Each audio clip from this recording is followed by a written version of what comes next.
The Raptors got their first win over the Pistons in 3 seasons and had to sweat to earn it. The Raptors were missing Pascal Siakam, Fred VanVleet, Precious Achiuwa, and Gary Trent Jr., but they still found a way to get out a must-have-'em win against one of the worst teams in the NBA right now in the Detroit Pistons. All eyes were on Scotty Barnes to step up in this game, but instead, it was Delano Banton who stole the show. Banton had the best game of his career, finishing with 27 points, while also adding in 3 steals and 2 blocks. Banton's aggression was notable from the start, and he was the player of the game, propelling the Raptors to a much-needed win. Chris Boucher had another excellent performance from off the bench, finishing with 20 points, and OG chipped in with 19, as the Raptors are back to being a game over 500. What's going on, everyone? Luca Rosano here, back with another video, back with a Raptors video. Still a little sick. It's been annoying trying to get over this. It's that time of year, so if my voice sounds different, that is why. But we are still going to be pumping out these videos like we have, so drop a like on the video. It does help it a ton. Subscribe to the channel if you are new, plus ring the bell for more. In this one, we're talking about the Toronto Raptors and Scotty Barnes, as Scotty Barnes is in the midst of a rough patch right now, and people are starting to pay attention as the Raptors had disappointing losses against the Thunder and Pacers, games that they needed to win given their strength of schedule coming up. And with Pascal Siakam and Precious Achiuwa out for weeks to come, Fred VanVleet out with an illness, and Gary Trent Jr. also a scratch because of right hip soreness, we were all hoping that Scotty Barnes would emerge to the scene. We were all hoping that Barnes could take the extra touches and shots available while the Raptors are shorthanded. Instead, it's been 5 games of poor production and hesitation from his part. Going into his game against the Pistons, Barnes had been contributing just 11.8 points a game on 39.3% true shooting during his slide. Then against the Pistons, Barnes didn't do any better. He only had 8 points, 5 rebounds, 4 assists, was 4 of 9 from the field, only took 1 3-point shot and missed it. Ivy also gave Barnes issues down the stretch. Ivy repeatedly drove around Barnes, resulting in free throws and threes for the Pistons as they stuck around towards the end. They made it a game.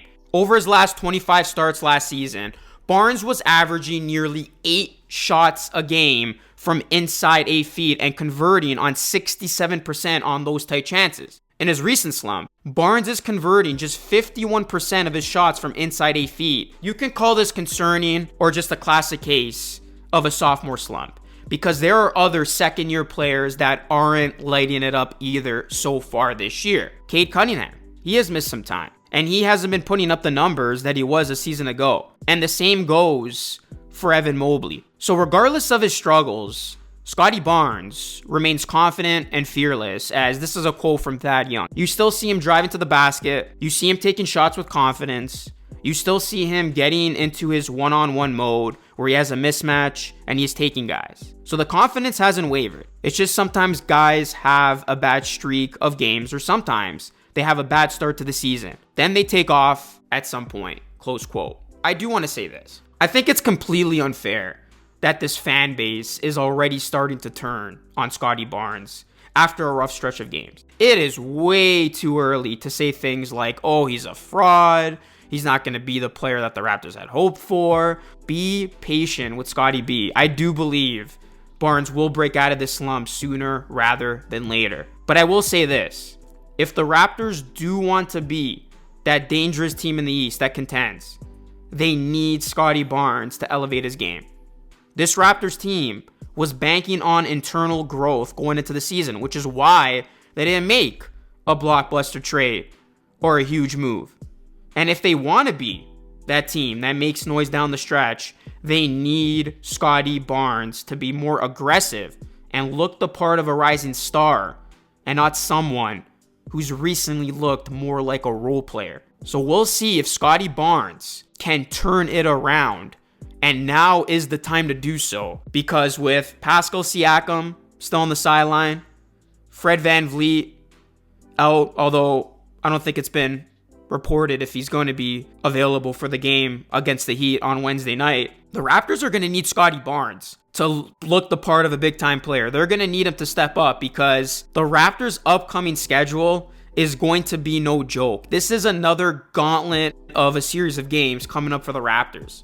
They have the Heat, the Hawks, the Nets, the Mavs, the Cavs, the Pelicans, the Nets, all in a row. Those are 7 tough games coming up, which is why I put so much importance on the 4 games the Raptors just played in which they went 2-2. And honestly, they could have easily gone 0-4 because the Rockets stuck around, although the Raptors did pull away late. But the Pistons game wasn't an easy game either. I was hoping the Raptors were at least going to go 3-1, if not 4-0, because like I said, these next 7 games are going to be no joke. So the Raptors are going to need all hands on deck.